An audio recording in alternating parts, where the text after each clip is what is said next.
So radical reforms undertaken by President William Ruto's government in the education sector have caused disruption that are only beginning to be felt.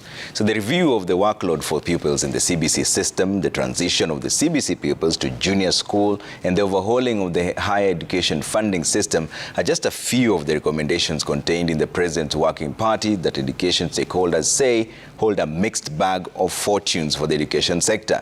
Brenda Wanga reports.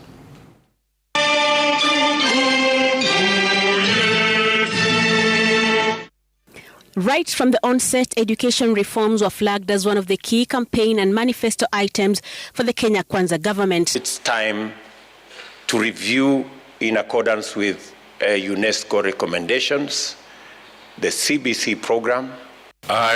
Those reforms were set in motion soon after President Ruto formed his government barely a month into his administration.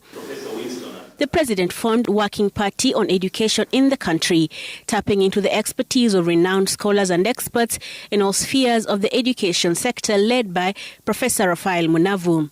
The party's first interim report in December, setting the pace of what has come to be an avalanche of far-reaching changes in the education landscape in the country. What is the place value of Digit 1? The recommendations, implementable almost immediately, laid the basis for the fast transition of the pioneer CBC students from primary to secondary. So the CBC was, number one, to align the education system to the new curriculum. Number two was to position our youth for the 21st and the fourth industrial revolution. To make sure that our children are just not knowledge heavy. Contrary to the initial architecture of the CBC system and the transition of the first cohorts to junior secondary, the Working Party's prescription was to scrap plans to move the junior school students physically to secondary schools and to retain them in their current schools under a different management set. This move, the party said, was informed by infrastructure deficits at the secondary schools as well as the age and maturity of the new students. That was just the first of the recommendations, whose ramifications are still being experienced across the country. That caught us off guard. Why? Because this was a junior secondary school. It was a secondary school.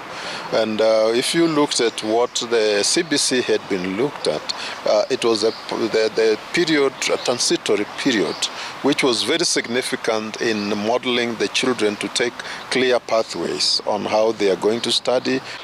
So to speak, the first task of the Working Party to stabilize and to give confidence by sorting out an infrastructural problem within the public school system. And now we see that grade 7 students are domiciled. Even the transition to what started as junior secondary and now moved to junior school has been less than smooth. From the change in location of the classes and the inadequate resourcing in terms of teachers and learning material and infrastructure, students, especially in public schools, are yet to get a firm handle on learning nearly a year later. And some of them, you know, why they are so happy about the grade 7. They're saying, oh, we have a lot of time to play and to run and to do all this, you know. And you say, but you say, okay, so let me see what you did. It's not, you know, you are just told to make notes. So for them, they think that is what it is because of the absence of the materials, learning and teaching material, the absence of the teachers and all that. Indeed, the Kenya Kwanza government had pledged to hire more teachers to fill in the existing gaps, with a promise to hire 35,000 teachers in their first year in power and to increase that number until the 110,000 shortfall is bridged. Of the bonuses down the hot. The challenges that the education sector grapples with are also stretched beyond primary school.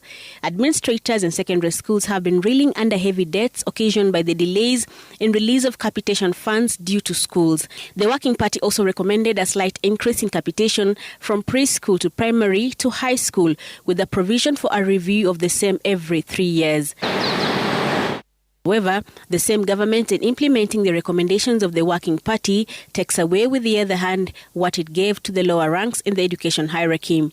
The scrapping of the differentiated unit cost model of funding higher learning that was determined by the number of undergraduate students registered on the regular program and the kind of courses they take in favor of the new model that allocates funding to the students based on their economic background has been met with resistance, with some parents and students claiming it is putting higher education out of the reach of many. Even if you get the loan, you leave the campus really fully laden in debt, soaking in debt as a student. And a number of times also we have seen many of the universities are now suffering in terms of financing. The system has not stabilized yet.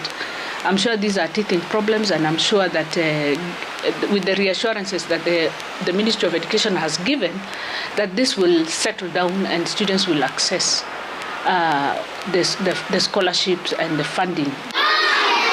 Education stakeholders have also faulted the manner in which this model was implemented alongside other recommendations of the Working Party. 1, 2, 3. Reforms in the education sector under the Kenya Kwanza government are far from over, and as the country prepares for the next transition from junior to senior school and the alignment of the CBC system into the higher learning spaces, stakeholders say the one thing that can make or break these reforms is the issue of money, and are now calling for more allocation of finances to the education sector.